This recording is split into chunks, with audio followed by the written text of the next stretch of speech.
The Broncos' 5-game winning streak comes to an end in Houston in dramatic fashion, and we'll break it down next on the Broncos Postgame Show.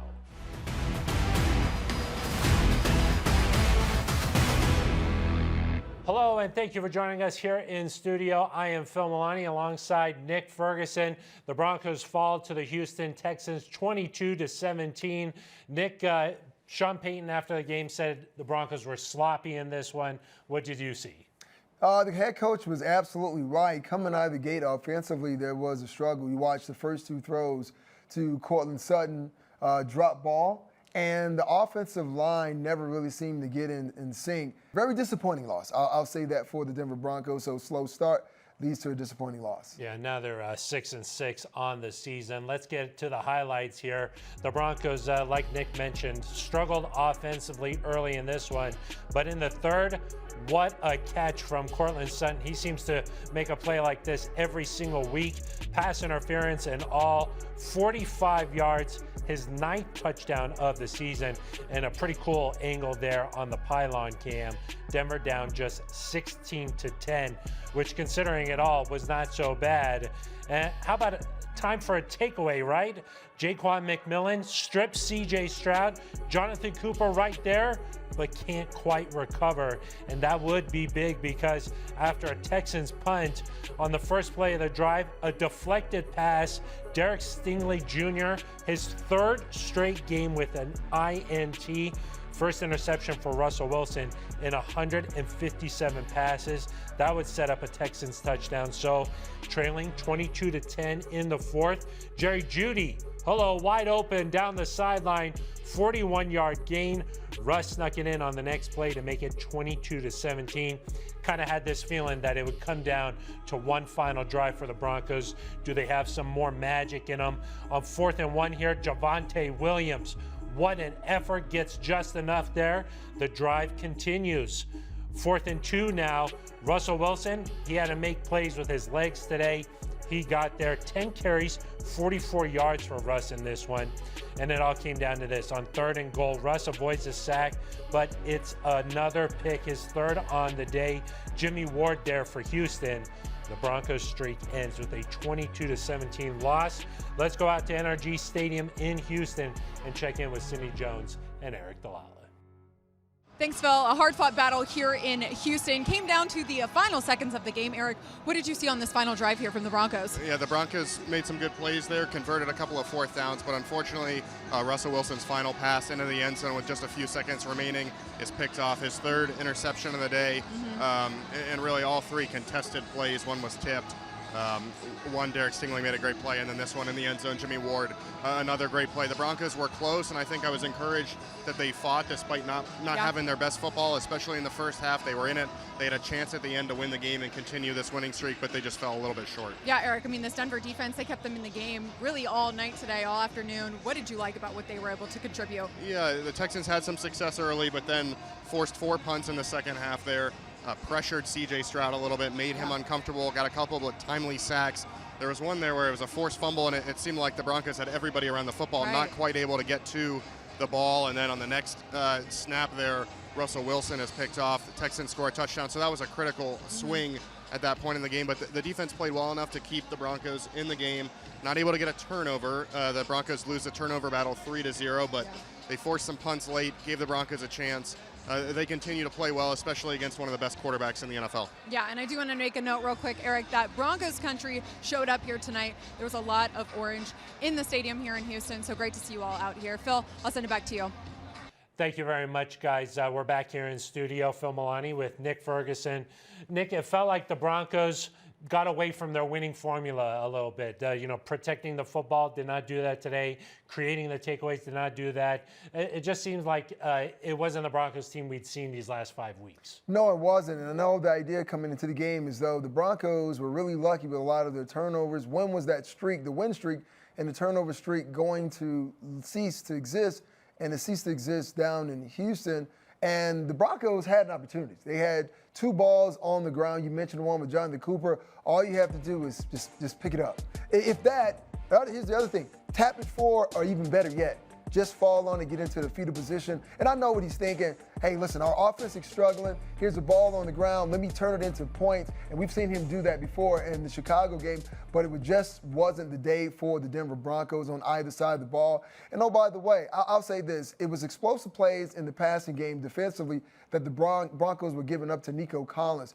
Then in the second half, what a difference, Phil. I mean, they played better defense, and they did a great job. And I have to give them their flowers and give them just due. 89 yards rushing on the ground for a Houston Texans team. The defense stiffened up, but it didn't make the plays that they needed to make or they were making in previous weeks. Yeah, Nico Collins, 9 catches for 191 yards in this one. But offensively, you know, Sutton, second play of the game, could have made a huge play, bounced off his hands there. A no call on PI for Marvin Mims. Yeah. Maybe a little bit of an underthrow there. And then there was one play where they showed a replay. Jerry Jeudy's running wide open. Russ can't get it to him, and he gets frustrated. It seemed like there were chances there for the offense, but there were just some missed opportunities there. Yeah, a bunch of missed opportunities, and I can understand the frustration of the fans and even the players and even Jerry Jeudy. And anytime you freeze the frame and you can say, okay, well, here's a wide receiver open, I say also take a look at what's happening under center or where the quarterback is. There's always pressure. Think about the play you were just talking about, the interception to seal the game with Jimmy Ward, who made a great play. Russell was flushed out of the pocket. He was under pressure. You got to think with the game closing like that, the Broncos don't have a penalty, don't have any timeouts. Neither do the Texans. And you know you're in 4-down territory. You would like for Russ to throw a better ball. But I understand what he was thinking. He's thinking about the play clock, can't take a sack. He's under duress. He saw a guy flash open. He tried to put it in a place where only his guy could make it. But like I said, Jimmy Ward came over and made the play. Sloppy play by the team, and as I say sloppy play, that's what we're going to look at with the culmination based on the score being 22-17. There were some great things that the defense did, like I said, down the stretch, but there were some great things that Russell did down the stretch to even get the team in the position that they were in to kind of take the lead. But when all is said and done, you didn't make enough plays to seal the game, and that's where we are. Yeah, this is a resilient bunch. I mean, just to be even in that position where you could go win the game, considering the way they had played, that was really a testament to the Broncos' toughness and resiliency there. But let's hear what the Broncos head coach had to say at the podium. A couple things. Obviously, disappointing loss. Thought we were sloppy for most of the game. Obviously, third down. We struggled. I don't think we converted a third down offensively. We converted a fourth maybe. But we gave all the things we discussed coming in. You know, we've been a team that has played well with the takeaways and the giveaways, but that script flipped today. We had 3 of them. We didn't get any. Gave up explosives. So, you know, we'll look at this tape tomorrow. And, look, it starts with us coaches. It starts with me. We got to do a better job. Credit D'Amico, Houston. Those guys earned a hard-fought win, but you know, we didn't play our best football, and we're going to have to down the stretch here. So that's Sean Payton after a disappointing loss from the Broncos. Let's talk a little bit more about Russ's game here. He was under pressure a lot, Nick. This team, though, really couldn't get into any kind of rhythm. 0 for 11 on third down in this game. They did not convert a single third down. No, they didn't. It goes back to, you just say, play design and execution. Both of those things have to have a perfect marriage, and it didn't work out that way for the Denver Broncos. And you would hope in a lot of those situations, we're not talking about 3rd and 15. We're talking about maybe a 3rd and 2, a 3rd and 1. Those were types of plays that you feel as though you need to make, you have to make. The Broncos were unable to do that 0 and 11. What is it? 0 and 11 on third down. But if you want to say, well, is there a bright side you can look at? 4th down, they were 3 for 3. Yeah. And those were drive extenders. And you look on the last possession of the game, they needed a lot of those 4th down conversions to move the ball along. So I'm sure as the Broncos look forward, they're going to spend a lot of time, not just in red zone offense, but maybe third down plays to maybe come up with more kind of creative plays but better execution in those situations. We've seen the Broncos really run the ball a lot during this winning streak here. Never quite got that going either. Javonte just 13 carries for 46 yards. just 2 more yards rushing than Russell Wilson had in this one. It just never seemed like there was even that opportunity, though, when you're not on the field, not converting third downs, really not a chance for you to try things that you had game planned for. And we've seen this Broncos team get off to hot starts, too, where the opening drive of the game, they go down and score a touchdown. Not the case, just 23 yards in the first quarter for the Broncos offense. So it was definitely a struggle against the Houston Texans on this Sunday. Here's what Russell Wilson had to say after the game. We all had great confidence. I mean, our defense played well. I thought in the second half we started to get it going. But I think at the end of the day, I think that anytime you're in these situations, close games and everything else, it's we always believe we're going to win. We're always going to believe we're going to find a way. We've done it a lot before, and we've been able to accomplish that. But unfortunately, it didn't go our way today. Let's talk about the defense a little bit here. Did a pretty good job, I think, overall on C.J. Stroud. He had 4 straight 300-yard passing games under that here today. They got pressure on him, but they were never able to really force that big mistake or get a takeaway. Yeah, and the defense was able to put that cold towel on a red-hot C.J. Stroud by making some adjustments in the second half. I know in the first half we saw PS2 go out. Everyone took that deep breath, like, what's going to happen? But he was able to come back and make a triumphant return. But I want to focus on the defense just a little more in detail, and the play calling, how it improved in the second half in execution.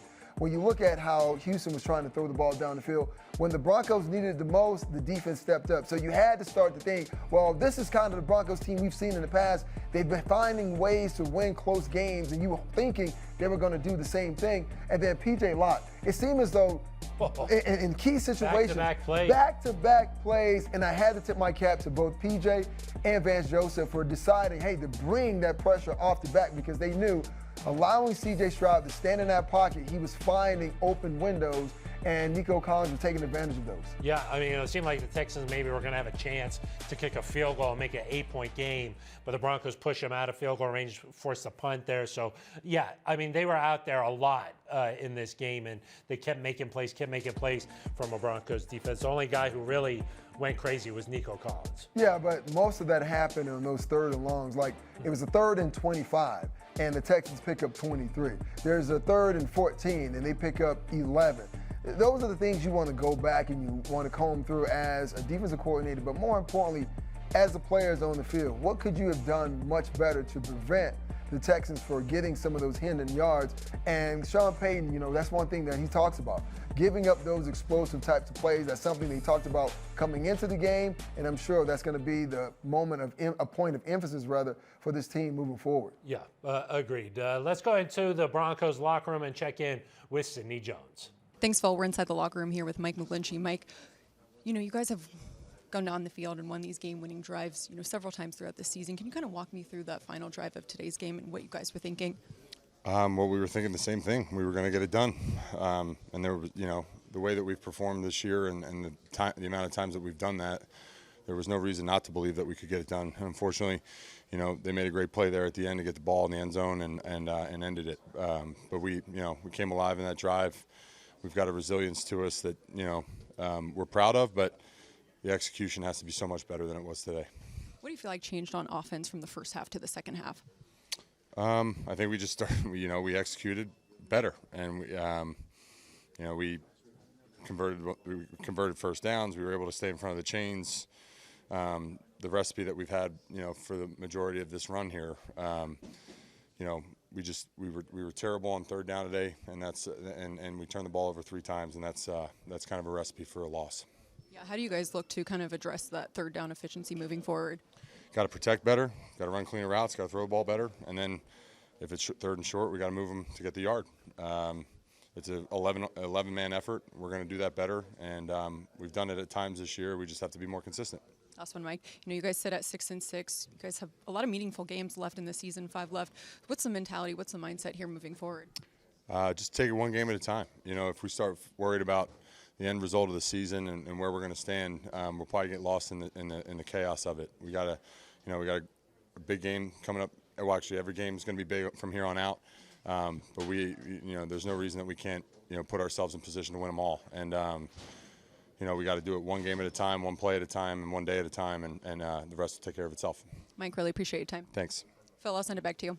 Thank you very much, Sydney. A 22-17 loss for the Broncos against Houston. Their winning streak comes to an end at 5 games. This Broncos team still 6-6, still right in the middle of this thing here, Nick. Yeah, they're still in the thick of it, and the way they come, they should look at this situation like you let a game go, and you're on a 5-game winning streak, and everyone's going to make a big deal about it. Oh, the Broncos are now coming back down to earth. The idea is look at the game and understand why you lost the game. And the reason that the Broncos lost the game are all fixable things. We've seen them do these things in the beginning of the season, but we also saw them fix those things on a 5-game winning streak. So with a slate of games in the back half of the season, all winnable games, but it all comes down to can you execute, and can you execute when you need it the most? They didn't do that today. That's why they lost the game. Hopefully they watch the film, take a closer look at it, and be hard on themselves and be better next Sunday. Yeah, it did feel like, hey, a couple of things that you could control. Absolutely. Let's clean those up a little bit. You know, Sean Payton called it sloppy. Clean that up a little bit, execute a little bit better, and you're talking about a totally different game. The other thing, Nick, here is it was the first game of a 3-game road trip here, all in a row. So there is a level of toughness that you have to have here to be able to keep going on the road and playing tough. Well, the first thing starts by winning your home field, and the Broncos have shown that they can do that. If you want to get into the playoff, even though the Broncos are still in the playoff hunt, this is a team that's going to have to go on the road. That's why this 3-game road trip is going to be a great opportunity for us to really see the test of the Broncos and see how they can move forward. So far, the 3-game road trip, they're down 1 game. Let's see what they can do next Sunday against the Chargers. Yeah, got the Chargers coming up. I will say it was a road game, but there were a lot of Broncos fans Yes. expecting the same thing next week in LA. The Broncos fans in Southern California always show up. So a tough one, though, for Denver here as their winning streak comes to an end at 5 games, 22-17, the final. That's going to do it for us. For Nick Ferguson, I am Phil Milani. This has been the Broncos Postgame Show.